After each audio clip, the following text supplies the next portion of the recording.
What's up, everybody? We've got Jerome Powell coming up and Janet Yellen coming up. Jack, do you want to say hi to everybody and let them know it's going to be a good day? Hi. Perfect. Jack, go ahead and push button number 3 right here. Okay, right there. That button right here. Okay? Yep, push that. Good job, Jack. Okay, cool. All right, folks. Here we go. Across this country, the Biden plan delivers much needed Okay, Jack, relief say bye. in the form Bye. of additional direct payments, expanded child tax credits, emergency rental and homeowner assistance, unemployment assistance, support for small and minority-owned businesses, as well as funding for other key programs. The American Rescue Plan is exactly what the nation needs in the midst of this ongoing crisis and will have to put us on the path to a faster and more equitable recovery. I'm also very relieved that we now have President Biden's capable leadership in the White House and that he is putting in place a team to ensure that the pandemic response and the implementation of relief programs is efficient, effective, and a top priority so that we can beat this deadly virus. I would like to take a moment as we prepare to receive testimony from Secretary Yellen for the first time in her role as Treasury Secretary to acknowledge the historic nature of her appointment, starting with Alexander Hamilton in September of 1789. The Department of the Treasury has exclusively been led by men until now. Over 200. Just a heads up, Jerome Powell and Palin will be coming. This is part of, this is the testimony in front of Congress, right? So she leads the talk, and then Jerome Powell and Yellen come. After serving as head of both the Federal Reserve and the White House Council on Economic Advisors. Secretary Yellen, we applaud you, and our committee looks forward to continuing to work closely with you. Secretary Yellen, I would also like to thank you for your work negotiating an increase in the special drawing rights of $650 billion at the G7, as I have previously called for. This increase will help vulnerable countries to fight the pandemic and boost the United States and global economies. Chair Powell, I would like to thank you for following my recommendation on bank capital requirements and ending the temporary exemptions to the supplemental leverage ratio for big banks. We need to ensure the stability of our financial system during this continuing crisis, and strong capital requirements are the cornerstone of appropriate prudential bank regulation. While we're on the right path with the passage of the American Rescue Plan and the Biden administration's strong leadership, we still have a long road ahead of us. Millions of people are still out of work and threats to the economy remain. We must ensure that there is indeed a sustained and equitable recovery from this historic crisis. So I look forward to your testimony. I now recognize the ranking member of the committee, the gentleman from North Carolina, Mr. McHenry, for 4 minutes. Great. So 4 more minutes of a delay for introductions before we get to Yellen and Powell. Yeah, Powell. Than we were last March. Our economy is ready to safely reopen. Economic projections are increasingly positive. Despite those facts, Democrats still chose to muscle through their partisan spending package, only 9% of which goes toward defeating the virus. This package was not targeted to help those most in need, does not get Americans safely back to work or kids back in the classroom. The data tells us targeted support is the key to really reaching those groups who need it most. And with the addition of $1.9 trillion, there's been a great deal of debate about what will happen with this amount of liquidity in our financial markets. So here's what we do know. Taxes or increased taxes will impede growth. And as we saw in 2008 and 2009, it's hard to address long-term unemployment. We see our central bank's balance sheet grow to levels unseen in human history. Pre-COVID, we experienced a roaring economy spurred by appropriate regulation, lower taxes, and innovative solutions. Instead of building on these gains, my Democrat colleagues are approaching this crisis like they did in 2009, doing it all over again, rehashing old, failed policies that will not build lasting growth and lasting prosperity. This is much different. It's a much different country now and a much different economy now. And we should remain forward-thinking and seek bipartisan solutions to really address the needs of our economy. Now, I am grateful for the opportunity to be with you here today under the guise of CARES oversight, CARES oversight hearing. Although it's interesting that the CARES funding was rescinded in December. And I think it'd be more productive to discuss this larger COVID package that was just passed. And I believe there is a lot to discuss there. To put that mammoth $1.9 trillion bill into perspective, let's put it this way. The Biden administration is going to spend $3.7 billion on average per day for every day remaining in 2021. That equals $43,000 per second. A lot of that money will flow directly from Treasury to states and cities, which introduces a whole new set of challenges with respect to preventing waste and fraud. And unlike the Bipartisan CARES Act, this bill does not contain any new layers of oversight to address these challenges. Secretary Yellen, at our first CARES quarterly hearing in June of 2020, we had a chance to run through our expectations with respect to transparency with your predecessor. At that hearing, Secretary Mnuchin committed to providing key programmatic data to congressional committees to assist oversight responsibilities, and he followed through on that commitment. Secretary Mnuchin also committed to working with the various oversight bodies with jurisdiction under the CARES Act, including the Pandemic Response Accountability Committee, the Congressional Oversight Commission, 3 department IGs, and the Government Accountability Office. Now that we have an additional $1.9 trillion to track, I would ask for your commitment along those same lines as Secretary Mnuchin committed.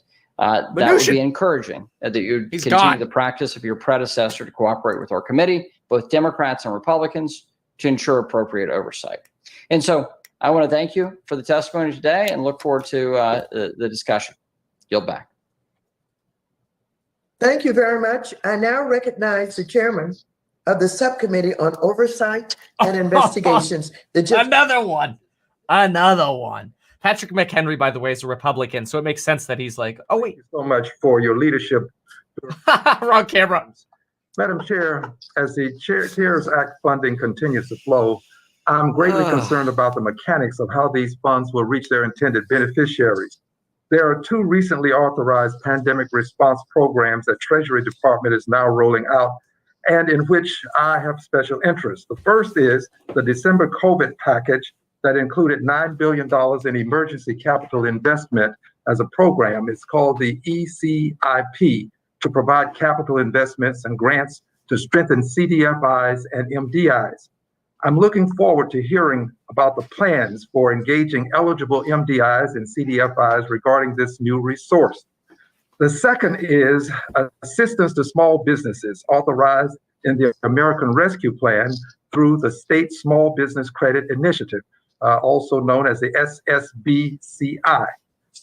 This $10 billion program provides funding. Just so you know, all these acronyms have to do with like community development organizations, minority development organizations, usually reference like smaller banks and so on. How these programs will benefit the end users. I yield back. Thank you. Am I on? I now recognize the subcommittee's ranking member, Mr. Barr, for 1 minute. Thank you, Madam Chair. Secretary Yellen, congratulations on your confirmation. I look forward to working with you. And Chairman Powell, thank you for being here. Last year, in response to the pandemic, Republicans and Democrats worked together on multiple bills that were temporary, targeted, and tied to COVID. By the way, somebody said DJ Kevin. Look what I got. Unfortunately, despite last year's bipartisan cooperation, the majority ran through a partisan $2 trillion deficit spending bill that was a Keynesian wish list for their pre-COVID priorities. While stimulative policies may look good in the short term, I worry about the unintended consequences for mid and long-term growth. I fear the toxic cocktail of massive deficit spending when we had $1 trillion of funding still unspent from last year, increasing risk of inflation, higher long-term interest rates, an unprecedented accommodative monetary policy that I fear is addicting our economy on easy money, The promise of growth-destroying tax increases and an avalanche of regulation, which includes unrelated climate and ESG errands, will stifle long-term prosperity.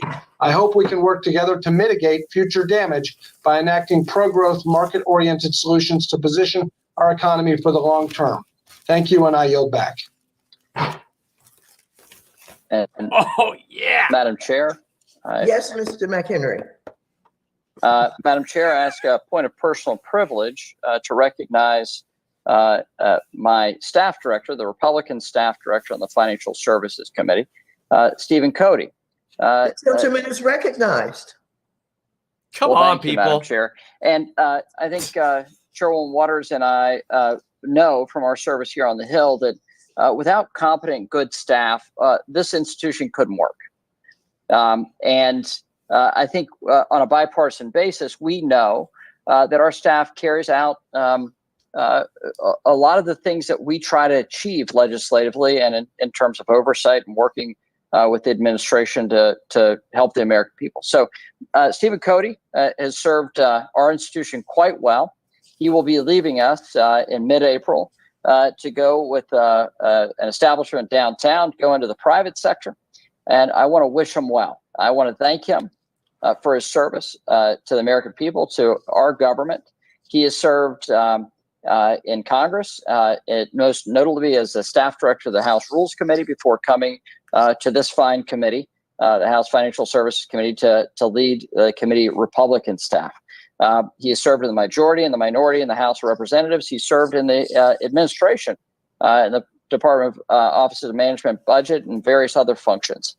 He is a patriot who served his country and served his country well. I want to thank him for his work, his tenacious spirit, his love for the staff and the people that he gets to work with, a love for the institution and our government, and a love for his country. And I want to thank Stephen for his great work for me over the last 2.5 years for the good work that we've been able to get done. So with that, I want to say thank you to Mr. Cody for his service. And Madam Chair, I yield back. Thank you very much, Mr. Ranking Member. I would like to associate myself with you, and I join with you in recognizing Stephen's contributions to the committee and to the Congress. She had to read. I would like to recognize myself with you. Has had a long and distinguished career in the United States Congress and in the executive branch. So during his 20-year career, he has served in a variety of positions and institutions. To say he's a tough negotiator is an understatement. He is tenacious, he is fierce, and he's stubborn. He also has a talent for frustrating several members of my staff with his demands. He is a fierce advocate for his ranking member and his party, and I do respect that. So, Stephen, neither I nor my staff are sorry to see you go. But in all seriousness, on behalf of the Democratic majority, I thank Stephen for his service to the American people and wish him the best of luck in his future endeavors. Thank you very much. Madam, She just said F you, basically. that kindness. Thank you for that kindness and the spirit with which you offer it. We both have talented staff, and sometimes they go toe to toe on our behalf. But as always, for love of our country, but sometimes for the love of the game too. So, Yeah, they hate each other. thank you, Madam Chair.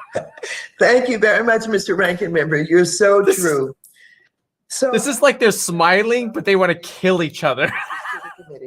first, I want to welcome the Honorable Janet Yellen, Secretary of the United States Department of the Treasury, for her first appearance before the committee in her new role. Secretary Yellen has testified a number of times before the committee in her prior capacity as the chair of the Federal Reserve, where she served from 2010 to 2014 as vice chair and 2014 to 2018 as chair. I believe she does not need any further introduction. So I want to welcome her. Our other distinguished witness, the Honorable Jerome Powell, Chairman of the Board of Governors of the Federal Reserve System. He has served on the Board of Governors since 2012 and as its chair since 2018. Chair Powell has previously testified before the committee, and I believe he also does not need any further introduction. So without objection, Your witness statements will be made part of the record. Each of you will have 5 minutes to summarize your testimony. You should be able to see a timer on your screen that will indicate how much time you have left, and a chime will go off at the end of your time. I would ask you to be mindful of the timer and quickly wrap up your testimony if you hear the chime. So, Secretary Yellen, you are now recognized for 5 minutes to present your oral testimony.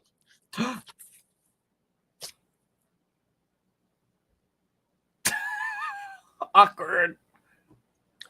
We're waiting at a hopeful moment for the economy, but still a daunting one. While we're seeing signs of recovery, we should be clear-eyed about the hole we're digging out of. The country is still down nearly 10 million jobs from its pre-pandemic peak. When Congress passed the CARES and Consolidated Appropriations Acts last year, it gave the government some powerful tools to address the crisis. But upon taking office, I worried they weren't powerful enough.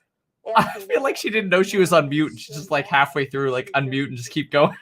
In the data, 1 in 10 homeowners with a mortgage are behind on their payments, and almost 1 in 5 renters are behind on their rent. There are 22 million people who say they don't have enough food to eat. 1 in 10 adults are hungry in America. I looked at data like these and I worried that the COVID economy was going to keep hurting millions of people now and haunt them long after the health emergency was over. We know that when the foundations of someone's life fall apart, when they lose the roof over their head or the ability to eat dinner every night, the pain can weigh on them for years. Their earnings potential is permanently lowered, and I worried about this happening on a mass scale. That's why I advocated very hard for the American Rescue Plan, and why it's my first and my most enthusiastic message today. Thank you. With the passage of the Rescue Plan, I'm confident that people will reach the other side of this pandemic with the foundations of their lives intact. And I believe they'll be met there by a growing economy. In fact, I think we may see a return to full employment next year. Of course, the speed and strength of our recovery depends in part on how we implement the legislation. Treasury is tasked with much of that work, and there's nothing that I or my team take more seriously. We appreciate your oversight on this matter, and I want to briefly tell you about how we've been working. Since taking office 2 months ago, we've been expediting relief to the areas of greatest need. For example, small businesses, and especially the smallest small businesses, which are disproportionately owned by women and people of color. The pandemic has hit these businesses hard. The Paycheck Protection Program was an early lifeline, but because of issues with the program's design, the first rounds often didn't reach the smallest sole proprietorships. We're addressing that now. We worked with SBA to tweak how the program was implemented. It's allowing the PPP to reach millions more micro businesses and entrepreneurs, especially in rural and low-income areas. We're also building capacity to support these communities over the longer term. Because of the December legislation, Treasury now has $12 billion to inject into community development financial institutions and minority depository institutions. In turn, these CDFIs and MDIs can lend that capital out, helping people buy homes and start businesses in places that the financial services sector traditionally hasn't served well.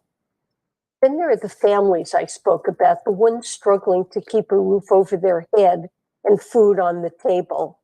The American Rescue Plan provides more than $30 billion to help renters and homeowners at risk of losing their homes. And we're making sure that assistance flows as efficiently as possible. For instance, the previous administration put in place rules that required tenants and landlords to provide quite a bit of documentation to get rental assistance, including detailed statements about their income. But some people don't have access to those documents. We're cutting through the red tape for them while still taking responsible steps to prevent fraud and abuse. And of course, we've been sending direct payments to Americans, a lot of Americans. As of last week, we had issued over 90 million payments. And all this is just a fraction of Treasury's work. There is so many more relief programs, including one that will provide $350 billion in aid to state and local governments. Implementing all of it is more complicated than it sounds, and we're working closely with stakeholders to make sure these programs are both efficient and effective. Behind these many relief programs, these millions of transactions, are a staff of very dedicated and very tired Treasury and IRS employees. My final word is to them. Thank you. You're putting on a master class in how government should work in the furnace of a crisis, and I'm grateful to be your colleague. With that, I'm happy to answer any questions you have. Thank you very much, Secretary Yellen. Chair Powell, you are now recognized for 5 minutes to present your oral testimony. Chairwoman Waters, Ranking Member McHenry, and other members of the committee, thank you for the opportunity to discuss the measures that we've taken to address the hardship wrought by the pandemic. I'd like to start by noting the upcoming one-year anniversary of the CARES Act. With unanimous approval, Congress provided by far the fastest and largest response to any post-war economic downturn, offering fiscal support for households, businesses, healthcare providers, and state and local governments. This historically important legislation provided critical support in our nation's hour of need. As the virus arrived in force, our immediate challenge was to limit the severity and duration of the fallout to avoid longer run damage. At the Fed, we also acted with unprecedented speed and force, using the full range of policy tools at our disposal. Today, the situation is much improved. While the economic fallout has been real and widespread, the worst was avoided by swift and vigorous action from Congress and the Federal Reserve, from across government and cities and towns, and from individual communities in the private sector. More people held on to their jobs, more businesses kept their doors open, and more incomes were saved. But the recovery is far from complete. So at the Fed, we will continue to provide the economy the support that it needs for as long as it takes. As we have emphasized throughout the pandemic, the path of the economy continues to depend on the course of the virus. Since January, the number of new cases, hospitalizations, and deaths has fallen, and ongoing vaccinations offer hope for a return to more normal conditions later this year. In the meantime, continued social distancing and mask wearing will help us reach that goal as soon as possible. Indicators of economic activity and employment have turned up recently. Household spending on goods has risen notably so far this year, although spending on services remains low, especially in sectors that typically require in-person gatherings. The housing sector has more than fully recovered from the downturn, while business investment and manufacturing production have also picked up. As with overall economic activity, conditions in the labor market have recently improved. Employment rose by 379,000 in February as the leisure and hospitality sector recouped about 2/3 of the jobs it lost in December and January. Recovery has progressed more quickly than generally expected and looks to be strengthening. This is due in significant part to the unprecedented fiscal and monetary policy actions I mentioned, which provided essential support to households, businesses, and communities. However, the sectors of the economy most adversely affected by the resurgence of the virus and by greater social distancing remain weak, and the unemployment rate, still elevated at 6.2%, underestimates the shortfall, particularly as labor market participation remains notably below pre-pandemic levels. We welcome this progress, but will not lose sight of the millions of Americans who are still hurting, including lower wage workers in the services sector, African Americans, Hispanics, and other minority groups that have been especially hard hit. The Fed's response has been guided by our mandate to promote maximum employment and stable prices for the American people, along with our responsibilities to promote the stability of the financial system.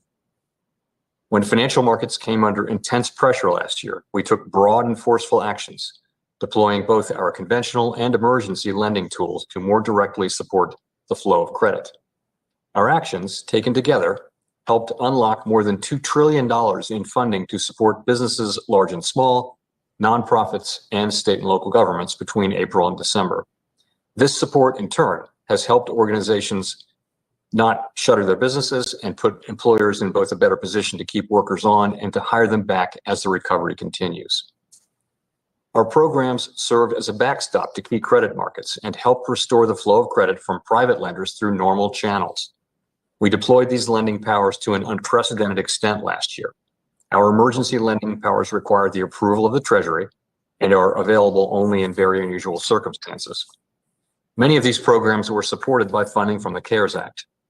Those facilities provided essential support through a very difficult year. They are now closed, and the Federal Reserve has returned the large majority of the Treasury's CARES Act equity as required by law. Our other emergency lending facilities are following suit imminently, although we recently extended the PPPLF for another quarter to continue to support the PPP. Everything the Fed does is in service to our public mission. We are committed to using our full range of tools to support the economy and to help assure that the recovery from this difficult period will be as robust as possible on behalf of communities, families, and businesses across the country. Thank you. I look forward to your questions. Thank you very, very much, Chairman Powell. I now recognize myself for 5 minutes for questions. Ha! On March 11th, President Biden signed the American Rescue Plan Act into law, providing an additional $1.9 trillion package that is already helping individuals, families, and small businesses. The American Rescue Plan also includes $77 billion in our committee's jurisdiction, including $21.5 billion to pay the back rent and future rent payments, which will not only help renters remain stably housed, but support small landlords who have also been struggling.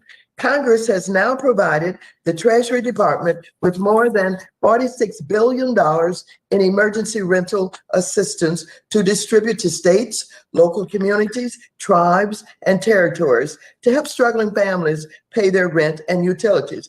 My state of California is expected to receive somewhere in the amount of $4.67 billion.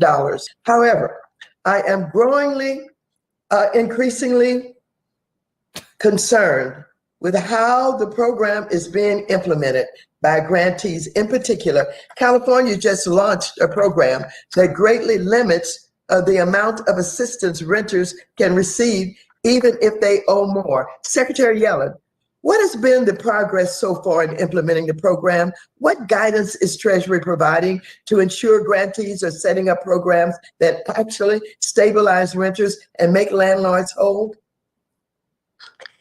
Thank you for that question, Chairwoman Waters. We have distributed the money to state, local, and tribal grantees.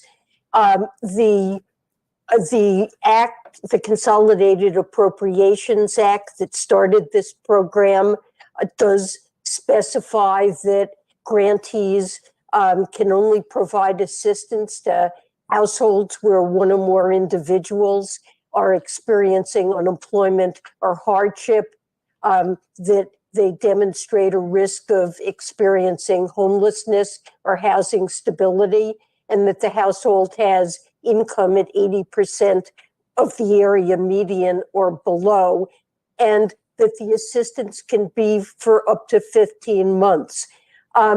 We're trying to provide grantees with flexibility to establish their programs and operate them within those parameters, but with a great deal of flexibility to address local needs as they see it. The role of the Treasury here is to provide policy guidance so that grantees can establish and follow their own program policies to meet local needs. And we're developing outreach and technical assistance so that grantees can understand best practice. Of course, we have a role in monitoring to make sure that the payments are reaching intended populations. Secretary Yellen, I hate to interrupt you. My time is going to be up shortly, but I am very concerned about the flexibility that the states have.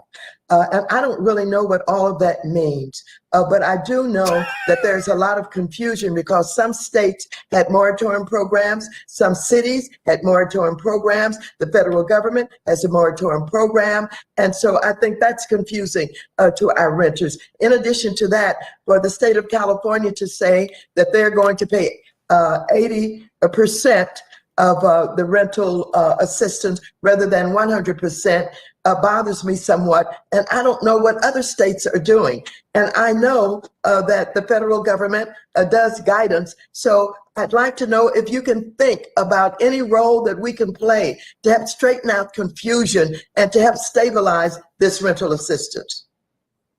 Congresswoman, we did distribute frequently asked questions revised from the previous administrations to try to provide additional guidance. But if you have concerns, my staff will be glad to work with you in your office to see if it's possible to address them.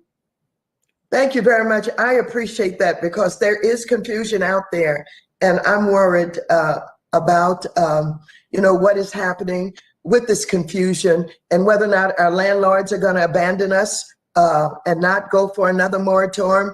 And so it's a lot of questions. I will be back to you, and thank you so very much. With that, I now recognize Mr. McHenry for 5 minutes. Thank you, Madam Chair. And look, Chair Powell and Chairman Powell and Secretary Yellen, I previously asked about the question of the independence of the Fed and trying to get the Secretary of the Treasury to opine about that. Dr. Yellen. Honestly, the questions from the media are like 10 times better than this crap. I'm sorry, like these questions so far. Understanding and knowledge here at play, and you'll treat your successor as you wish to have been treated when you're sitting in since he is now sitting in your chair. That. Come on, man. Well, look, it's nice to have two folks that understand this in these respective seats. But dude, ask your question. Chairman Powell, I want to begin with you and talk about inflation. There's continues to be a great deal of speculation that we should be worried about inflationary pressures, particularly after the passage of the most recent $1.9 trillion spending bill, the so-called stimulus or COVID stimulus bill. And then we see recent press reports of an additional $3 trillion of spending contemplated by this administration. Does the Fed share that there are inflationary pressures and concerns with this rate of spending? What's the view now? 3 minutes to ask the question. Thanks. So let me start by saying that we're strongly committed to our price stability mandate, which is I reclaim my time. Or maximum employment mandate. Those are the two mandates that you've essentially given us. So, and that we construe that as inflation that is 2% over time. In fact, inflation that averages 2% over time. We do expect that inflation will move up over the course of this year. First, because of what we call base effects, the very low readings of March and April of last year drop out of the 12-month calculation, and mechanically it rises, but that goes away quite quickly. Possibly after that, we'll see a situation in which, as the economy reopens and vaccination continues, there could be a surge in spending, and there could be some bottlenecks in the economy. We see some of that now. We might see some upward pressure on prices. Our best view is that the effect on inflation will be neither particularly large nor persistent. And part of that just is that we've been living in a world of strong disinflationary pressures around the world, really, for a quarter of a century. And we don't think that a one-time surge in spending leading to temporary price increases would disrupt that. However, we have the tools to deal with that. We remain strongly committed to inflation expectations anchored at 2%.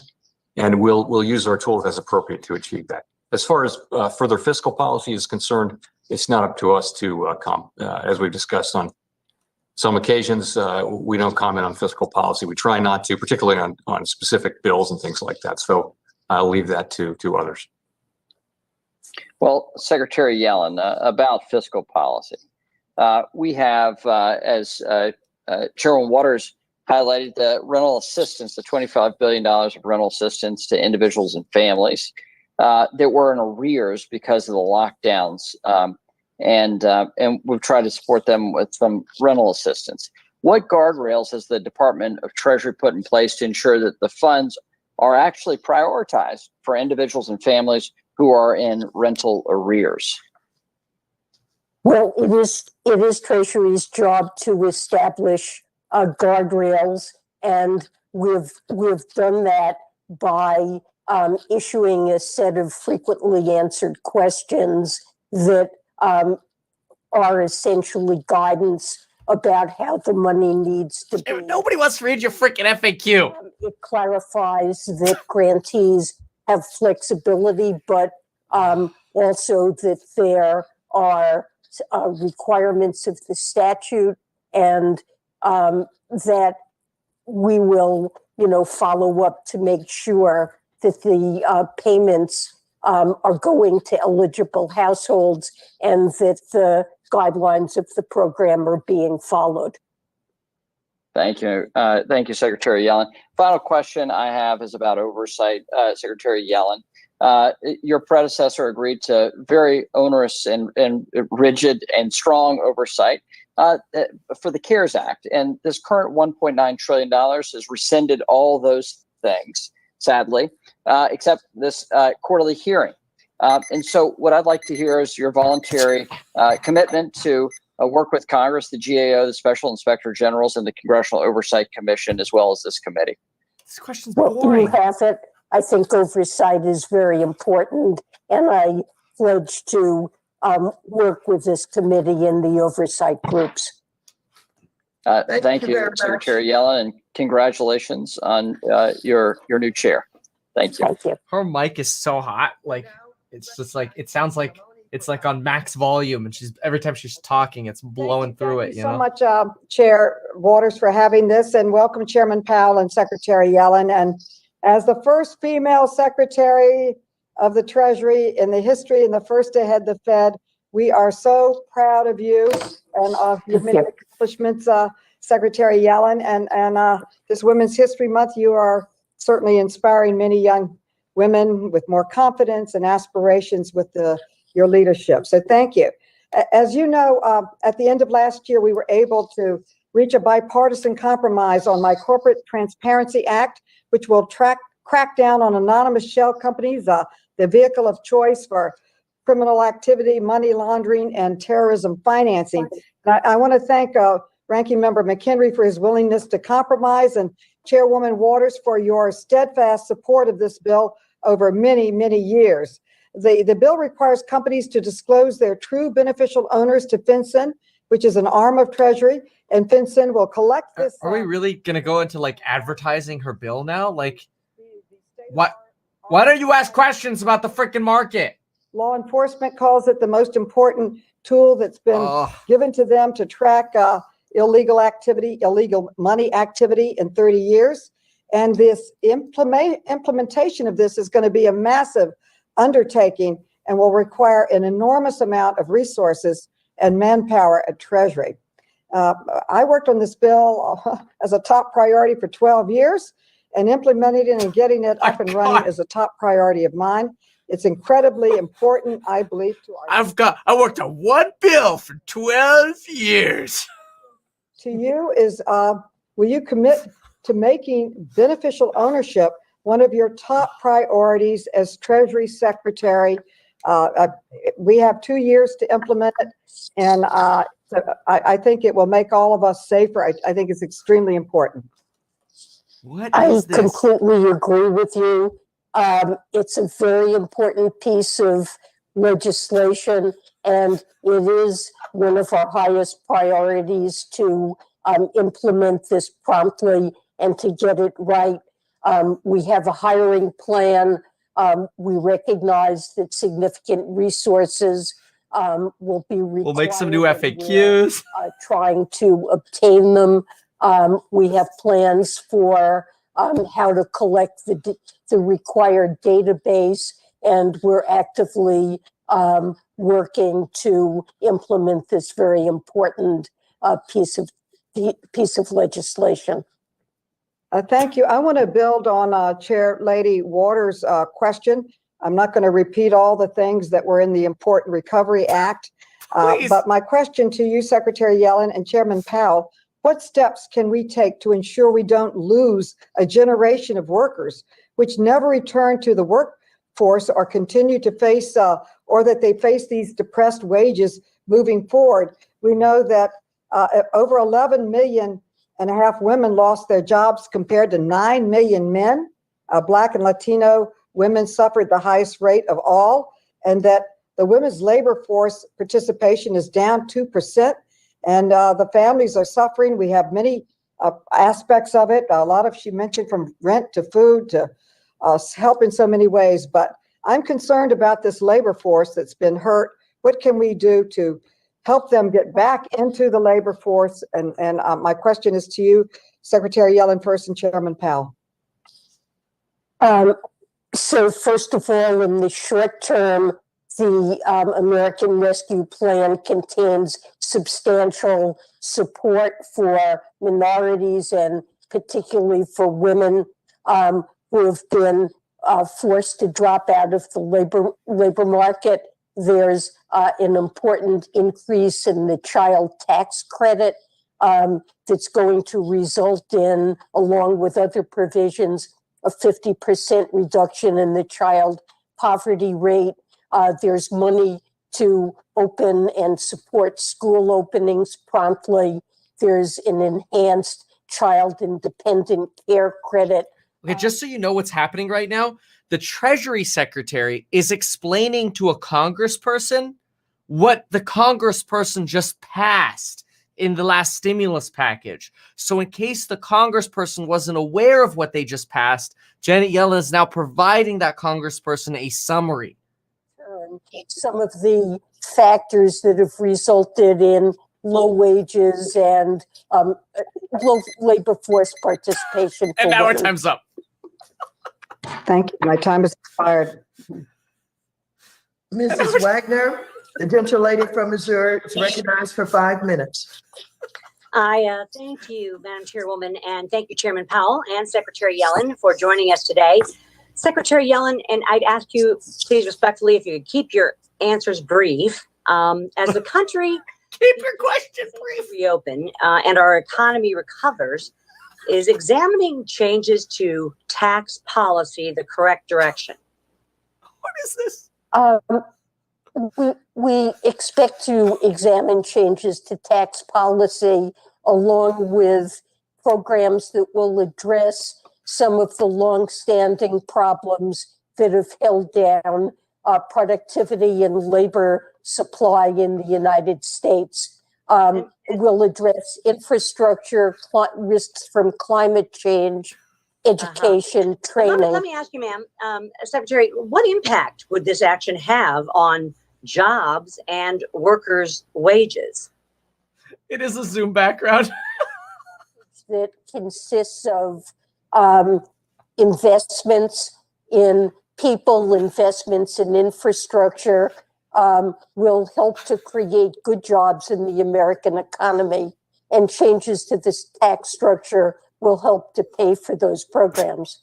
Well, Secretary Yellen, what tends to be the impact, I guess I'd ask, on the American consumer, my constituents, when corporate taxes are raised? Do the costs usually tend to be passed down to them? The impact of changes in corporate taxes have been studied by economists for a long time, and the impact of them on prices and on consumers are very unclear from existing studies. Well, we do need to. Go ahead, please. We do need to raise revenues in a fair way to support the spending that this economy needs to be competitive and productive.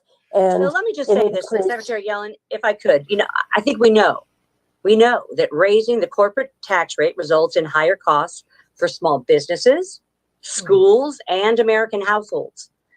Then why is this country begins to reopen and recover economically would the Biden administration be proposing tax policy, which would in the end hurt the American family and millions of struggling small businesses? That's finally a real question. The Biden administration is not going to propose policies that hurt small businesses or Americans. The Biden administration is going to propose investments this economy has long needed to be competitive and productive, and support for. With all due respect, ma'am, I would say this: certainly raising taxes on business and industry is going to affect consumers and households and American families in a very adverse way. Is this being proposed, these tax increases, to offset the costs of the recently enacted partisan stimulus package, ma'am? No, the stimulus package, the American Rescue Plan, was not funded with any increases in taxes, but a longer-term plan that addresses critical needs of this economy probably would be accompanied by some revenue raisers. Yes, I'd say so. And I'd say that the plan as it exists right now hasn't been paid for. For example, let me just say this. Last month, lumber prices hit an all-time high, doubling in price from just 3 months ago. Gasoline prices jumped 6.4% over the previous month, while electricity and natural gas prices rose 3.9%, not to mention housing prices and other manufacturing supply chain goods. Are these steady increases a sign that once the economy fully reopens, we're likely to see parts of the economy where demand is intense, at least for a period of time, leading to some additional, I think, price pressures? Let me ask you this, Chairman Powell, in my limited time. Could you describe in detail the wide range of policy tools the Fed has at its disposal to address what is obvious inflationary pressures that we're seeing already? Well, our most basic tools are here to try to achieve price stability, and those principally are interest rates and moving interest rates up and down. As I mentioned a few minutes ago, though, our best expectation is that there'll be modest upward pressure on prices this year, but that they won't be particularly large or persistent into the future. But we do have those tools, and we'll use them. Thank you. My time is expired. I shall yield back. Thank you. The gentleman from California, Mr. Sherman, is recognized for 5 minutes. Thank you. And addressing the comments of Ms. Wagner, most of the studies I've seen, and obviously Secretary of Treasury has seen far more, indicates that increases in corporate income taxes are not passed through to consumers, but that the incidence of that tax is borne by those who invest capital, and which is disproportionately. That would be us in the stock market. Contract sales taxes are passed through to consumers. I want to use most of my 5 minutes just to bring to the attention of our two august witnesses some matters that I hope will merit their personal attention in the days to come. Madam Secretary, your predecessor committed to me from a foreign policy standpoint that the Treasury Department would put a reasonable amount of lawyer hours into doing a tax treaty with Armenia. And I hope that that policy will continue now that the Yerevan government is ready to proceed, having had some discord in the past. Madam Secretary, you have delayed till May 17th, the April 15th deadline for Form 1040. It's very important that you do the same for the first of the four Form 1040-ES, the estimated tax payments voucher that is usually prepared at the same time and is so important to gig workers. Madam Secretary, 2 days ago, the IRS issued a report indicating that 1/5 of the earnings of the top 1% are going untaxed. I hope very much that you'll work with Congress to replace and restore the 15,000 enforcement officers that the IRS has lost in the past decade. I used to head the second largest tax agency in our country, and it's clear that putting more effort into tax collection, particularly from the top 1%, will collect many more times the cost in additional revenue, and will, I think, add to our social cohesion because wage earners are paying their taxes.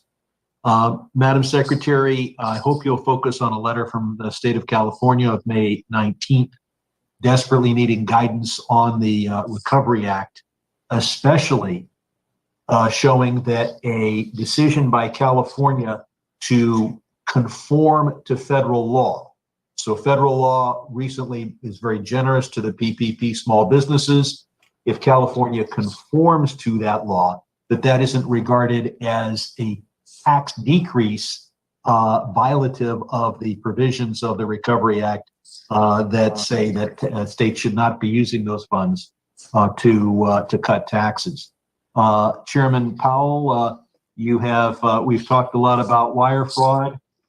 Your staff has told me they don't plan to solve the problem. I hope you get personally involved in making sure our new wire transfer system does solve the problem. And Chairman Powell, I want to commend you for your statement yesterday that the Fed will not proceed with creating a new central bank digital currency without the support of Congress. And I don't think you'll have that support unless the know your customer provisions are applicable to this new system and it doesn't become useful to tax evaders, terrorists, drug dealers, etc.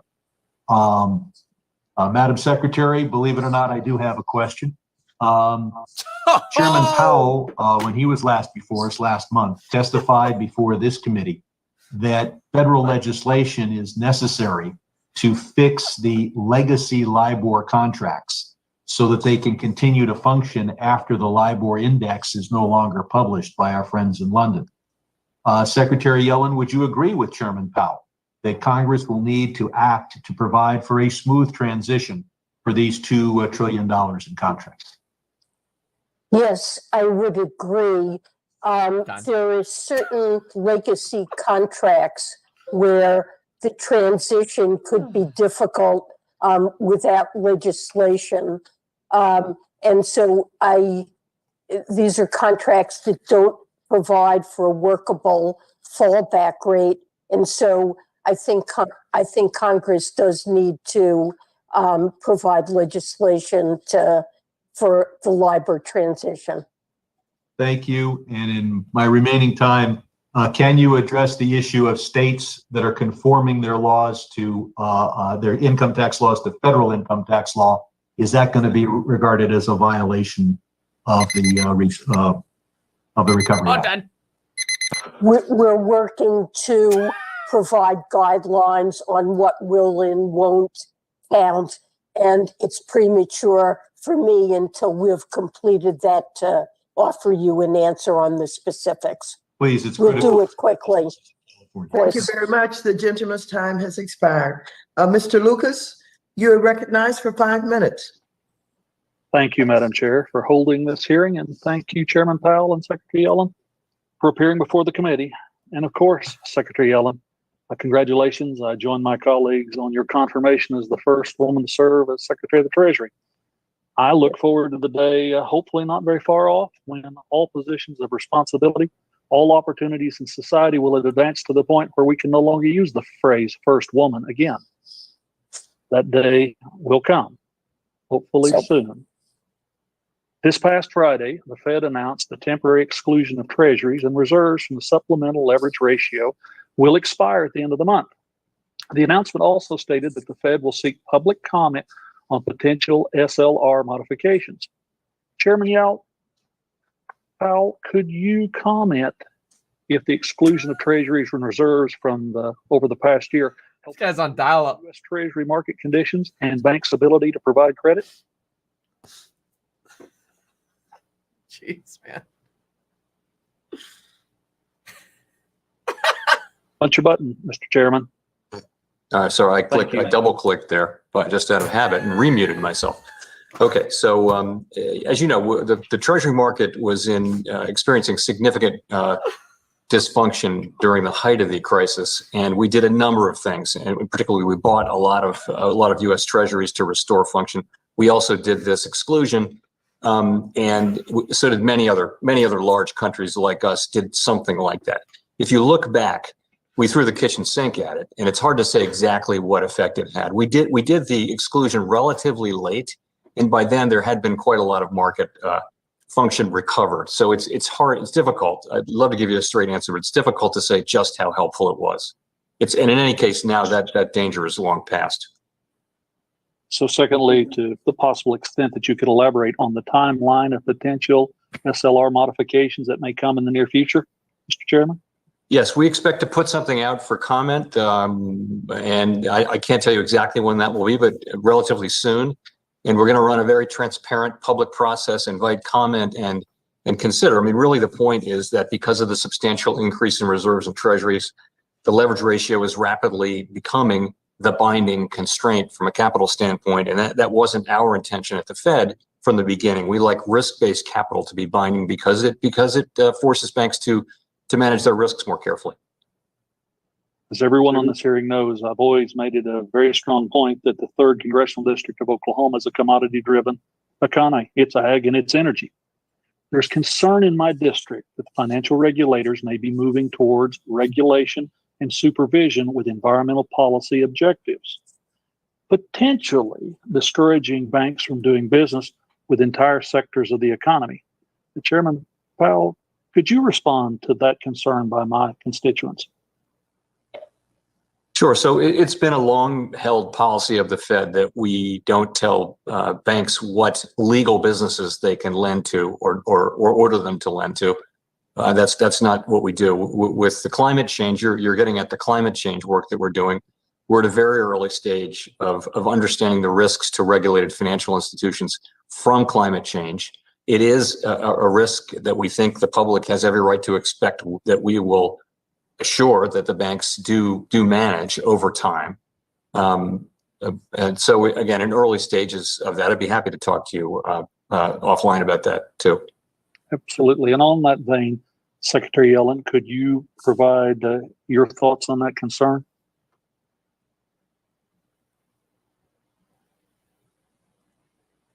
Double tap. Punch that button, Secretary. We all have too many buttons. Apologies. You want me to weigh in on the issue of lending and climate change? Yes, that there will potentially be efforts by the financial regulators to move towards regulation. You cannot make this up. This is so pathetic. My folks are concerned that will lead to discouraging banks from doing businesses in certain areas and certain sectors, and consequently potentially have a dramatic effect on their business model or their ability to function. Well, you know, that climate change is a top priority for the Biden administration, but we agree that financial regulators should be assessing the risks to financial institutions through stress testing and other techniques, and that investors need disclosure of risk, but have no plan to regulate what lending or investments can be done. Thank you very much. And I can assure you, I and my colleagues will watch that all very closely. With that, I yield back, Chairwoman. Thank you. The chair now recognizes the gentleman from New York, Mr. Meeks, chair of the Foreign Affairs Committee, for 5 minutes.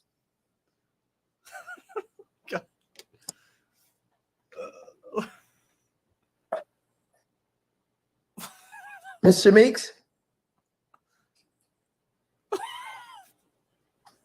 If Mr. Meeks is not available, we'll move on to Mr. Scott for 5 minutes.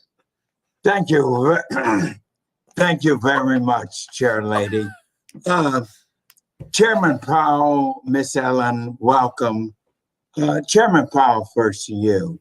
Thanks to the rescue plan, we now have an opportunity to expand the child tax credit. The IRS has put forth a Get My Payment website, And I believe it could be used in conjunction with the efforts through the FDIC and the private sector to bring more Americans into our banking system using what is known as bank-on certified safe accounts, but only if it is able to be moved at this moment when we capture it. Because currently the IRS Get My Payment tool is only open for the status checks, but consumers are unable to add or change delivery information, and as they were able to do so with the delivery of the first stimulus checks. So Chairman Powell, explain that. Don't you agree that there is an opportunity to increase financial inclusion through the use of certified bank-on safe accounts, Get My Payment? Sir, I would agree with you that greater inclusiveness in the financial system is a goal of the highest priority for us and really for all financial regulators and for the country. I'm not familiar with the particular practice you're referring to, but I'll be happy to look into that and come back to you. Okay, please do. And then there's another one. Get My Payment tool. Ask Yellen about that. Why are you asking Powell about that? He doesn't know about the IRS Get My Payment tool. Appreciate you looking into them as quickly as you can so that they're there. Yellen's probably like, dodge that one. So many of our people cannot get the money quickly because they don't have the kind of high standing within our financial system. So when you put these things in like Bank On and Get My Payment, we need to use them right now. So I appreciate you looking into that. Now, Dude, Secretary Yellen, let me move. Wrong person. The American Rescue Plan also included $350 billion in assistance to state and local governments to make up for the lost revenue and to ease the economic impact of the COVID-19 pandemic. So could you tell me, when can local governments expect Treasury to release guidance on the American Rescue Plan? Time's up. We have to issue guidance quite quickly. I think within 60 days, and to distribute the funds. And we're working very hard to sort through the issues that we need to in order to provide clarity about the purpose of the funds and how they can be used. All right. Madam Chair Lady, I am concerned. We have the Treasury Secretary here, and we have the Chairman of the Federal Reserve here. And we passed this bill, and we put certain things in here to increase the delivery. And everybody cannot get these payments through electronic accounts. Most of the people that you and I have been very concerned about getting inclusion are not getting these funds as quickly. So I just want to encourage, and I know you agree, but I want to take a moment here. We passed it. It's there. Please, please, Treasury Secretary, please, Federal Reserve, all of us need to hurry up. We put these things in place so we can reach those who have been excluded very quickly. They need the money as quickly as everyone else. Thank you, Chair Lady. Well, thank you very much, Mr. Scott. I now recognize the gentleman from Florida, Mr. Posey, for 5 minutes.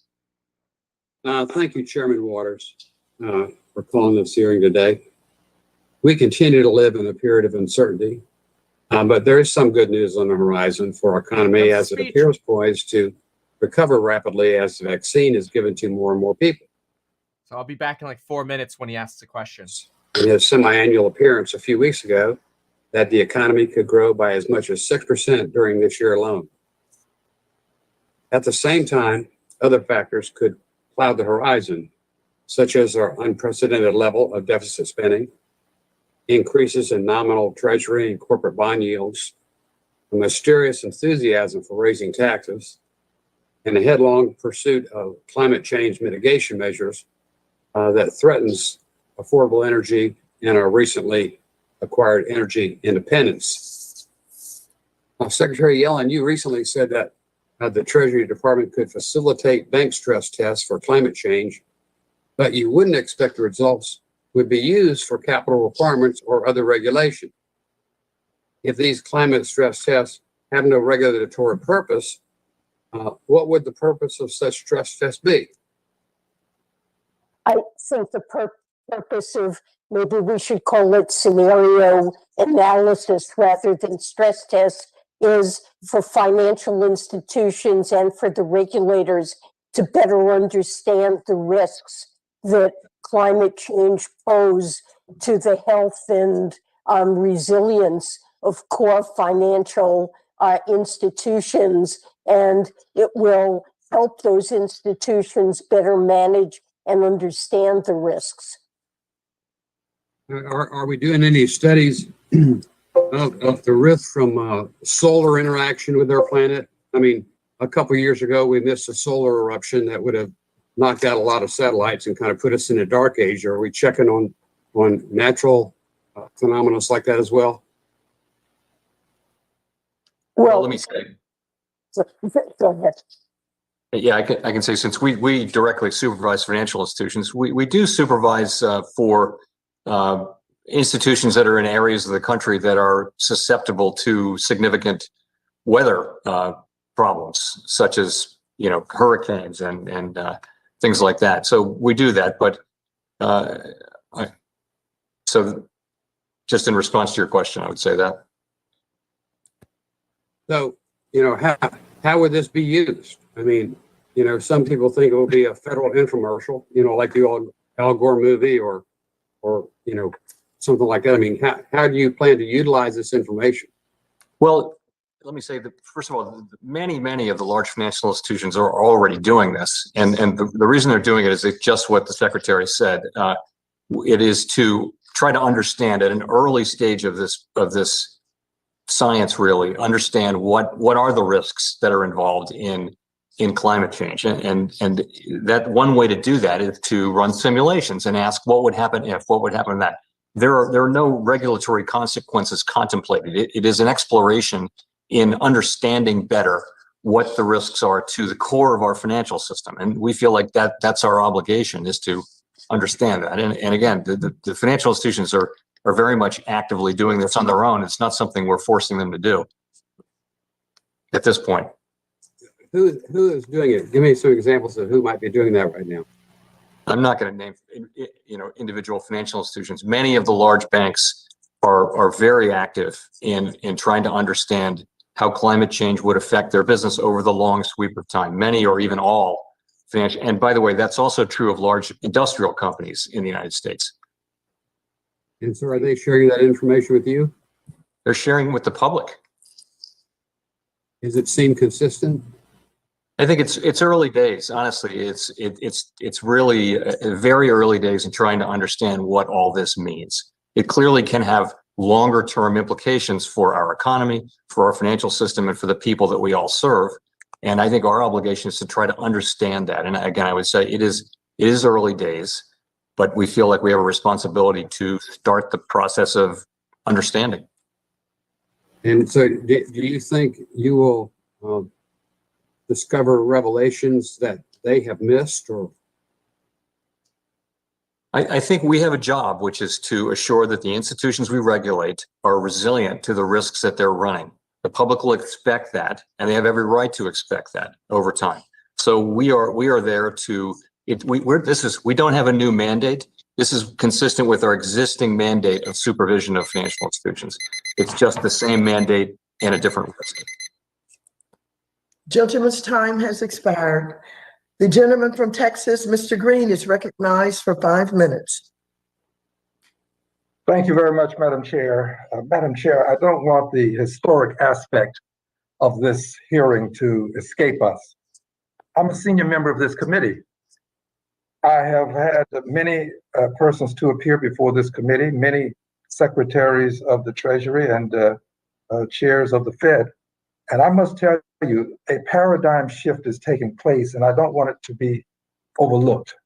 Under your leadership, I have here the statement of the chairperson of the Fed, and in this statement, he says, while addressing progress that's being made, he states, "We welcome this progress, but will not lose sight of the millions of Americans who are still hurting, including lower wage workers in the service sector, African Americans, Hispanic, and other minority groups that have been especially hard hit."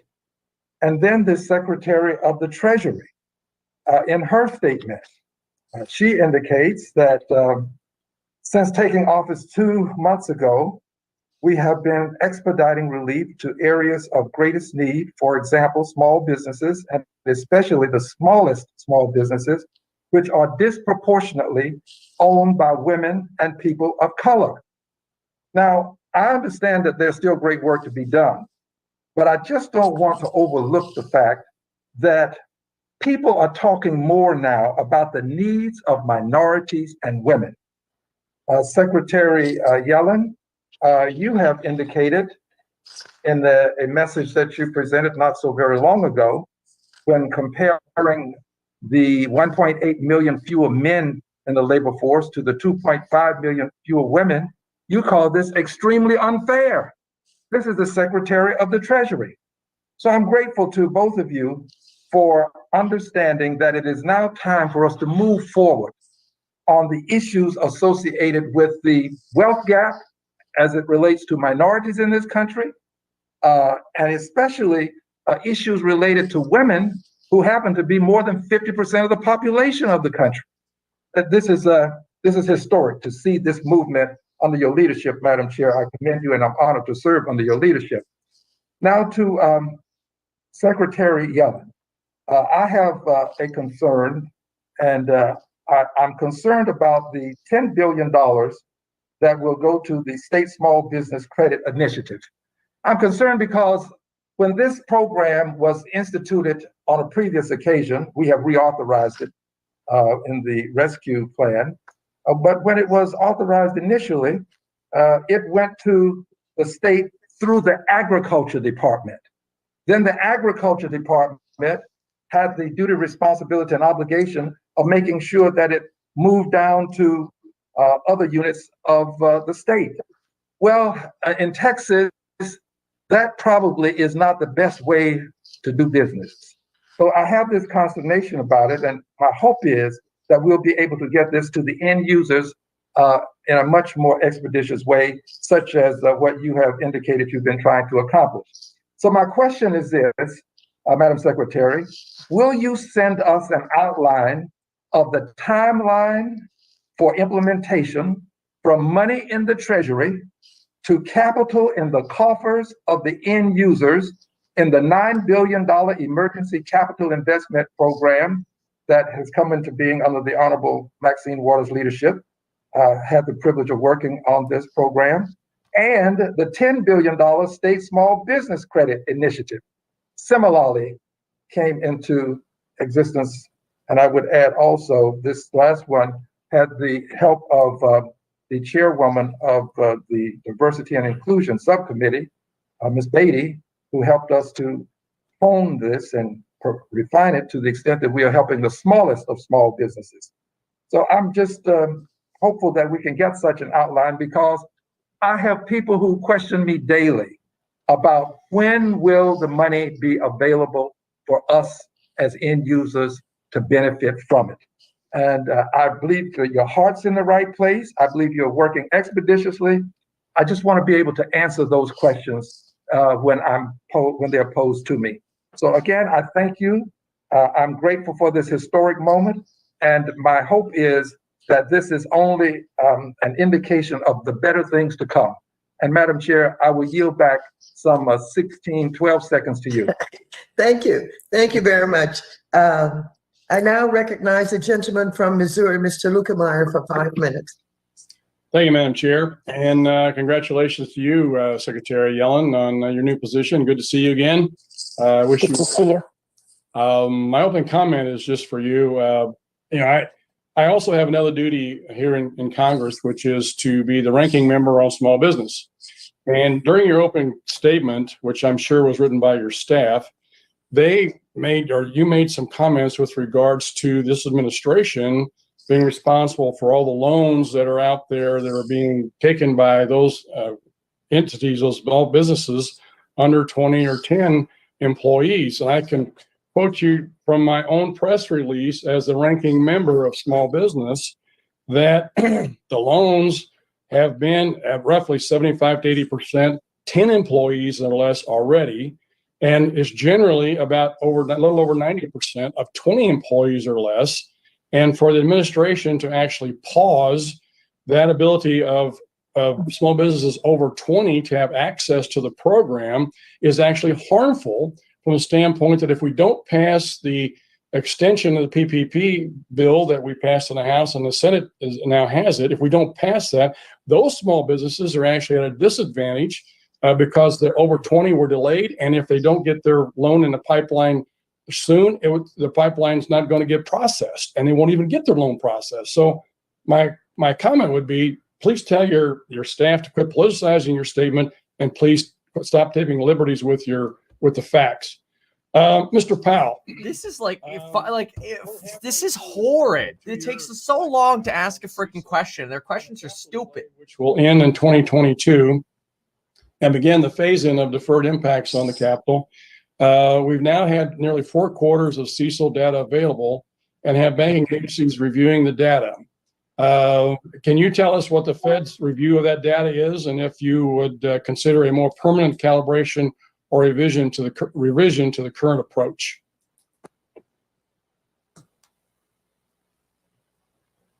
And if you could unmute, that'd be great. I once again double-clicked. So we're continuing to look at CECL, and we honestly don't have anything for you on that data. I will get a look at it quickly and come back to you. Circle back. Okay, that'd be great because I think having deferred it is something that you agreed to up front last year in the process.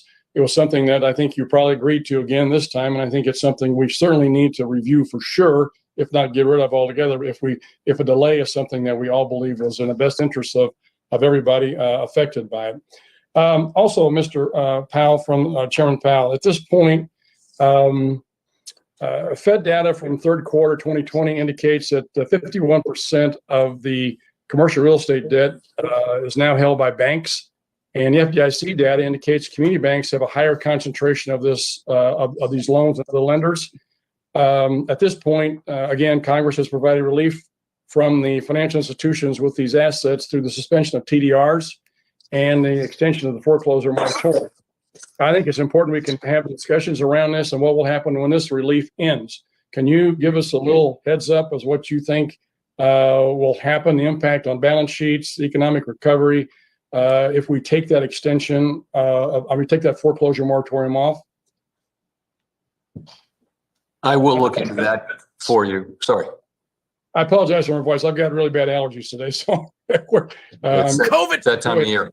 No, so you're right. We're monitoring CRE very carefully, and you're absolutely right that its concentrations arise principally in smaller banks, and we'll have to monitor it carefully as we allow those moratoriums to elapse. And I don't have anything for you on that today, but we're well aware of the issue, and we'll be sure to move very, very carefully when we do address that. Well, as you know, I'm very concerned about this situation because, as we saw in 08 and 09, when we went in and very punitively shut down entire industries, especially in the community, commercial real estate and real estate development areas, it had a really, really devastating effect on not only local economies but the economy as a whole.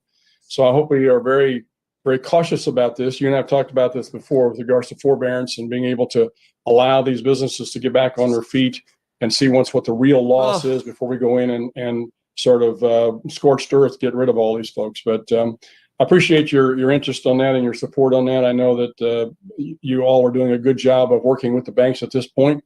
And I would ask that you continue to do that. I realize some loans are bad. You got to write them off. That's fine. But I think if time is given with the nature of the economy the way it is, I believe we can get out a lot of the mess that we're in without having to go through the process of foreclosure. So I thank you for your thoughtfulness, and I yield back, Madam Chair. Thank you very much. The gentleman from Missouri, Mr. Cleaver, is recognized for 5 minutes.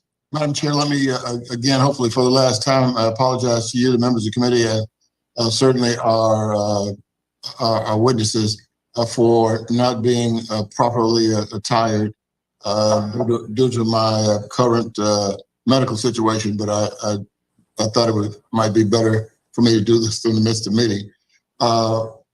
If I can, Madam Secretary, I was here, and probably everybody, at least on the Democratic side who's spoken so far, was here, and many of and I think probably, all of the Republicans as well, were on the committee when the tax cuts were approved, the Tax Cuts and Jobs Act, I think it was called, and it temporarily organized or authorized what was called the opportunity zones, and I became somewhat excited about it. Didn't matter whether it was designed by Republicans, Democrats, or Tampa Bay Buccaneers. I thought it was maybe that's going too far, but opportunity zones. The incentives were designed to encourage private investment in the economically distressed areas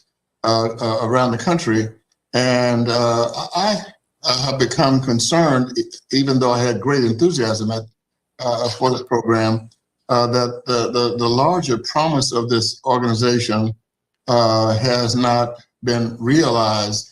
I thought, I believed, I hoped that we would have affordable housing, community-oriented amenities like grocery stores, drugstores like CVS, would improve the quality of life in these low-income areas. But that my dream remains unrealized. Now, today, Chairman Green and I sent a letter, and let me say also parenthetically that Opportunity Zones is in Ways and Means, and I'm respecting that, except that there are some parts of this, especially as it relates to affordable housing, where opportunity zones could be extremely important. So here we are. I mean, we've seen some things to happen that I think are extremely unfortunate, and they bode poorly for what we can do in the future. And one of those things, Madam Secretary, is that we have seen, for example, the Brookings Institution talked about in one of their reports, in some of the states had picked opportunity zones covering college campuses located in census tracts where over 90% of the residents are students. And I'm all for students, but I don't believe the program was designed, as I recall and read the initial proposal, for colleges. It was designed for distressed communities. At any rate, I'm talking too long, but I want to make sure that you understand the concerns we have. And in the remaining time, could you talk about what economics says about the benefits? If we have this program maybe tweaked or redesigned in some ways, so that the incentives actually help people in what we thought were going to be zones. By the way, this is exactly why Congress can't get anything done. Nothing done. Increase opportunities for, to provide affordable housing, especially for low income and historically marginalized families, and opportunity zones. I wonder if this is like how a Ford board meeting goes. Like they just go in circles. Should we do EV? And then the next person goes up. Should we do it? Like, they ask the same freaking questions, but after they talk about their tenure first. Low income housing tax credit, I think, is important in serving that purpose. The Capital Magnet Fund can also serve to facilitate investment in affordable housing construction. This is a top priority for the Biden administration. We're certainly open to exploring opportunities at Treasury and across the government to address the affordable housing shortage. We're operating at Treasury the CDFI fund and the programs that will invest in CDFIs and minority depository institutions, and I think they can make a contribution. But we have a variety of programs and would look forward to working with you to see how we can use them to address this problem. Thank you, Chairman's time has expired. Thank you. The gentleman from Michigan, Mr. Huizinga, is recognized for 5 minutes. Thank you, Madam Chair. And I'm going to be trying to move through a couple of quick things, but Secretary Yellen, one, congratulations on your new position.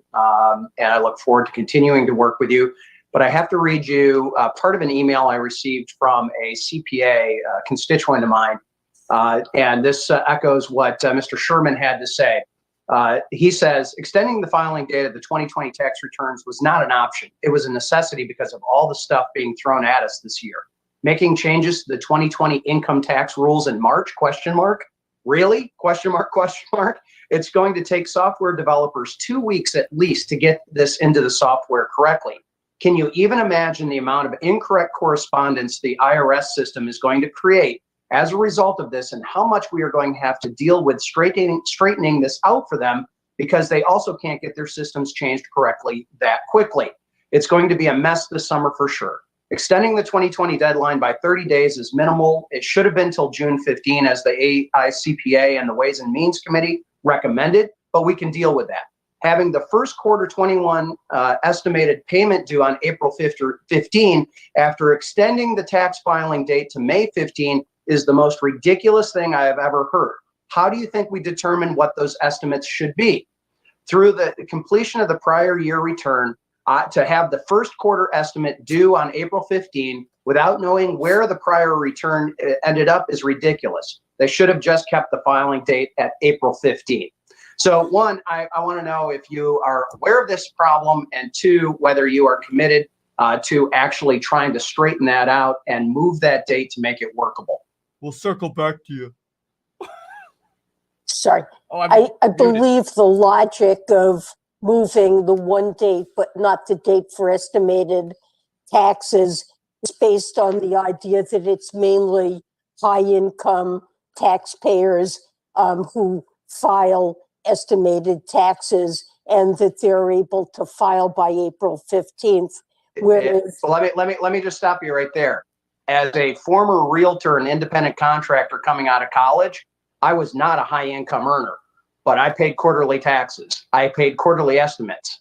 And there's all kinds of people like that who are small business owners, and they're in the middle of trying to keep their restaurant open, much, I might add, like Marlena, who is a restaurant owner, immigrant restaurant owner, who is in jail right now because she violated the Michigan Health Department's order to shut her restaurant down because she was trying to save her business.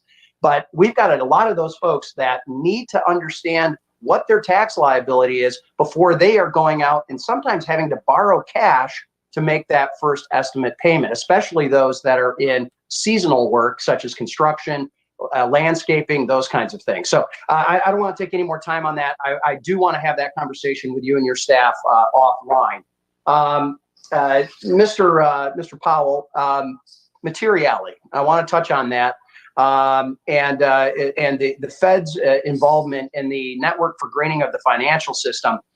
You have a rather interesting quote saying, regardless of the nature of any future engagement with them, we'll continue to set supervisory and regulatory expectations basically as normal. So one, that begs the question, why the involvement in that? And two, Materiality, doesn't it need to be definable as well as quantitative? So what Very the quickly.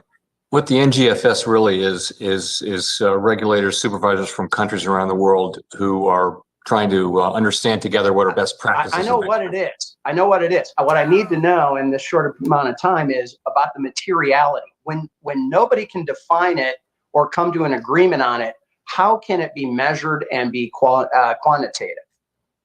Well, we're not trying to measure or quantify something right now. We're trying to understand at a high level what is the nature of the risks that will affect banks over time from climate change.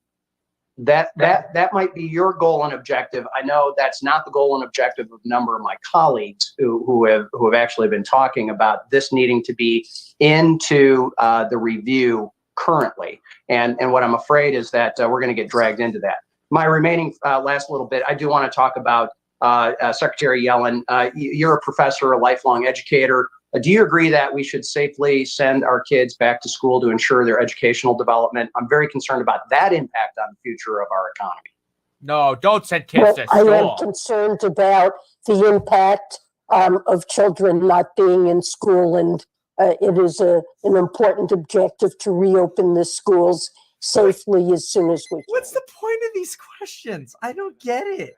This is the stupidest hearing ever. The IRS. Thank you.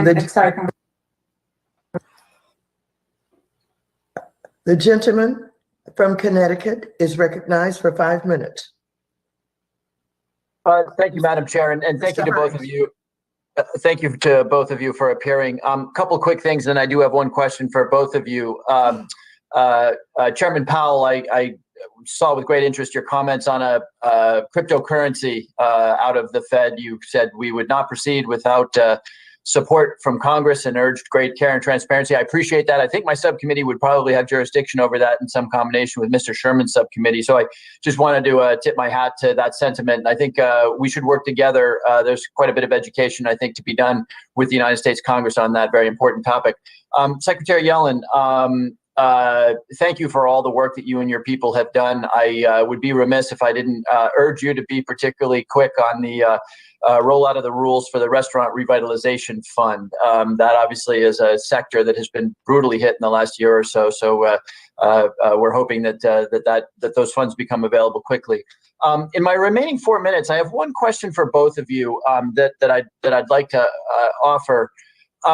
It's undeniable that everywhere we look today, we see the effects of the very substantial liquidity in the system.